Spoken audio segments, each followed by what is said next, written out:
Mukoma wangu makadi. Tibeli makadi. Alright. Toda kuziva kuti imimi Mukoma Oliver makatanga kuvaziva sei? Indofunga kunana 2000 or so. Ndanyatso kuti ari kuenda kuri ku dog station kwashanda baba wangu. Handiti ndaivaona Mukoma Oliver variko ikoko vachishanda ikoko. Handiti ndaingoziva kuti vainzi Oliver. Handiti vachibatsira zvecrime control ikoko nezvinhu zvakawanda ikoko. Saka manje ndofunga ndopendakanyatso kuita conscious kuziva kuti kunana 2000 kuti ndizozve kuti wakashanda makore akawanda sei nawo andikazi asi anga ari officer in charge of dog section kwayo ainzi Johnson Makina, asi Makina wacho akafa. Handiti ndo pendaiziva Mukoma Oliver tichiziva futi kuti anga ari munhu anga ine rudo nevana achingopa vana maswiti nezvinhu zvakawanda. Ndosaka inini ndisina kugona kuvakanganwa, saka pendakazovaona I think more than after 20 years ivo vanga vasikachandizivi vakatombofunga kuti hameno ndiri mbavha kana ndoda kuenda. Ndikati aiwa iwe Oliver wakashanda nababa wangu. Handiti ndadaro ndopakatanga kuzobatanidza vakaona kuti shuwa uyu mufanira ari kutaura chokwadi, but anga ari munhu wepeace, munhu asina pressure nevanhu.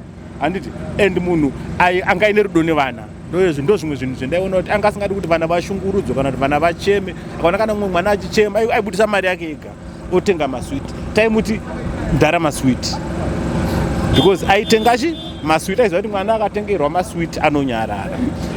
Mukoma Oliver wakatongoyo ari munhu anga ari desperate pazvinhu zvavo, but vanga vasina pekugara.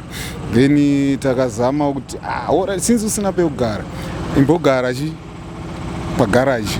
Mota dzimwe dzedu dzatinetsina kupedza kugadzira woita se wochengeta, but pamwe pacho pane pasina mota, but taingova kuti vagare mumota.